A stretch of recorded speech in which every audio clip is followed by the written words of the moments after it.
Baik saudara, kita lanjutkan kembali pembahasan kasus Subang, melihat pemberitaan di berbagai media massa yang sudah beredar di publik, dan ini sudah menjadi perhatian masyarakat Indonesia yang selalu mengikuti kasus Subang terjadi di 18 Agustus 2021 silam. Di sini aku melihat keterangan yaitu ajukan pra-peradilan Yosep CS melawan tak terima jadi tersangka di kasus Subang ini karena tidak adanya bukti. Keterangan ini akan aku silangkan juga dengan keterangan dari berbagai channel YouTube komentarnya teman-teman pemerhati kasus Subang. Ada sebuah komentar seperti ini yang aku baca, lah itu kan ada bercak darah di bajunya Yosep. Apakah itu bukti yang kuat? Kenapa Yosep selalu mengelak dalam hal kasus ini? Sedangkan kita tahu yang meninggal adalah istri dan anaknya. Kenapa Yosep begitu ngotot atas apa yang dituduhkan tersangka Dano, tidak mengakui sampai saat ini, bahkan kuasa hukumnya pun menolak atas apa yang dituduhkan Dano.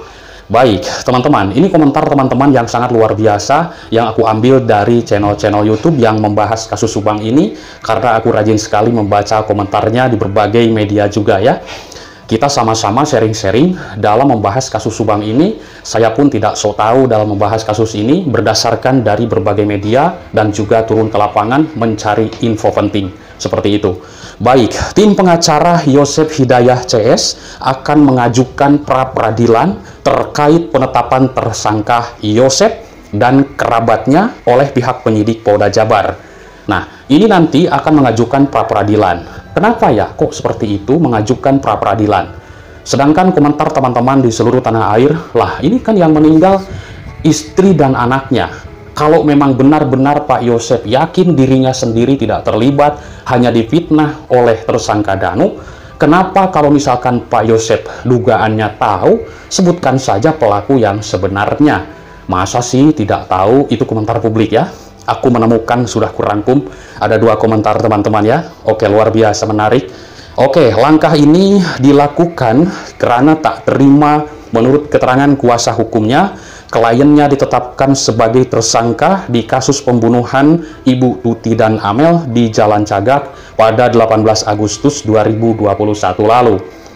Melihat keterangan dari Fajar Sidik, yaitu tim kuasa hukum Yosep CS, mengatakan bahwa penetapan Yosep CS dalam kasus pembunuhan yang telah menewaskan istri dan anaknya tak berdasar karena hanya berdasarkan keterangan satu orang, yaitu Dano. Oke, tadi melihat keterangan dari Kombes Pol Surawan mengatakan, baik tidak apa-apa.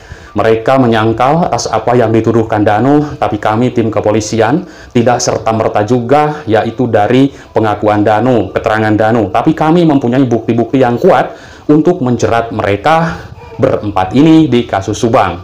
Kan seperti itu. Berarti kalau kita analisa, kuasa hukum dari Pak Yosep pun tidak tahu apa sih yang memberatkan empat kliennya ini. Ini rahasia pihak penyidik, teman-teman ya. Seperti itu. Tidak ada yang tahu. Ini rahasia kepolisian. Ya, semoga saja kasus ini terang benderang pihak kepolisian Wabil Khusus Polda Jabar diberikan kemudahan dan kelancaran dalam menguak semuanya. Karena kasus ini kok beginilah lika-liku perjalanan, banyak kebohongan, bahkan menurut keterangan dari Kabid Humas Polda Jabar Kombes Pol Ibrahim Tompo, mereka berempat ini tidak kooperatif dalam memberikan keterangan. Sehingga kami pun tidak butuh lagi pengakuan Ramdhanu, tapi atau tidak semata-mata mempersangkakan mereka itu dari pengakuan Dano, tapi kami punya bukti-bukti yang sudah kuat untuk menjerat mereka dalam kasus Subang ini. Seperti itu. Baik, menurut keterangan dari Fajar Sidik, Ibu Mimin dan kedua anaknya juga ditetapkan sebagai tersangka, sekalipun belum ditahan juga hanya berdasarkan keterangan sepihak oleh Dano. Seperti itu ya. Ini perang teman-teman antara nanti kuasa hukum Dano dan kuasa hukum Yosep ya. Tapi intinya kita support terus kepolisian, dan saya pun sebagai warga masyarakat ya, semoga pihak kepolisian terus-menerus untuk menggali kasus ini, dan semoga kalau berkasnya sudah komplit ya nanti akan cepat diserahkan ke kejaksaan, akan dilakukan persidangan. Di sana akan seru sekali, kita akan tahu masyarakat yang menilai siapa sebenarnya yang salah dan siapa sebenarnya yang tidak melakukan dalam hal ini, dan juga siapa-siapa yang terlibat dalam kasus Subang ini.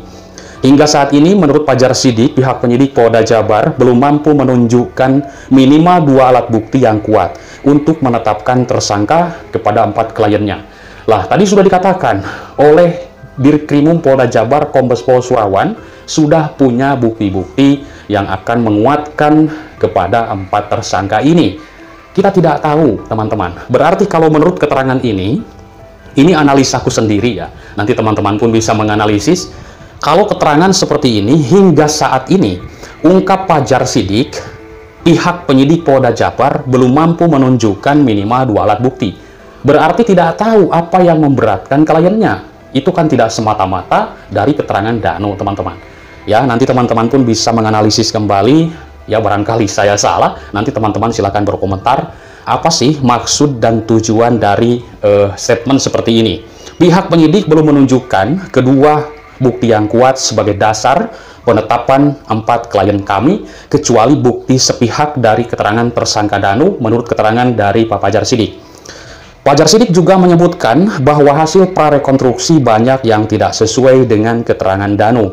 Lah, kan pihak kepolisian mengatakan sudah sesuai apa yang dikatakan Danu. Ini kita percaya oleh tim kuasa hukum atau dari kepolisian? Seperti itu. Itu kita tinggal menganalisis saja, teman-teman. Karena pihak kepolisian tidak semata-mata menetapkan tersangka kalau tidak ada bukti. Dan kita sering menyimak dari statement-statement Dirkrimum Kombes Pol Surawan yang begitu luar biasa, teman-teman, dalam untuk menguak kasus ini sampai ke akar-akarnya ya. Kita sudah melihat, teman-teman. Baik, teman-teman, sementara itu Direktur Reserse Kriminal Umum Polda Jabar Kombes Pol Surawan mempersilahkan tim kuasa hukum para tersangka untuk melakukan pra-peradilan. Silakan saja, itu hak mereka para tersangka untuk melakukan upaya hukum termasuk pra-peradilan. Namun, Kombes Pol Surawan menegaskan yaitu dirinya atau tim penyidik sudah punya alat bukti yang kuat dalam menetapkan Yosep CS sebagai tersangka kasus pembunuhan di Subang, Jawa Barat ini, yang meninggal istri dan anaknya. Sekarang ngotot tidak mengakui atas tuduhan Danu. Padahal keterangan kepolisian ini langsung dari Dirkrimum Polda Jabar mengatakan silahkan mengajukan pra-peradilan. Ya, itu hak mereka membela diri atau bagaimana seperti itu. Tapi tim kami kepolisian sudah mempunyai bukti yang kuat menetapkan Yosep CS ini. Harusnya Pak Yosep itu kalau yakin dirinya dan kuasa hukumnya juga, yaitu kliennya itu tidak bersalah dan benar-benar tidak melakukan itu, apakah Pak Yosep ini tahu siapakah pelaku yang sebenarnya? Banyak komentar publik yang mengatakan seperti itu, bahkan ada salah satu channel YouTube yang membahas hal itu, tanda tanya kalau Pak Yosep tidak benar-benar bersalah, sebutkanlah siapa sebenarnya pelaku. Kenapa sih Pak Yosep ya tidak mengakui hal itu? Apakah benar tidak melakukan? Apakah melakukan? Kenapa mengajukan pra-peradilan dan disangkal atas apa yang dituduhkan Danu? Sedangkan Danu bukan saksi, dia itu tersangka.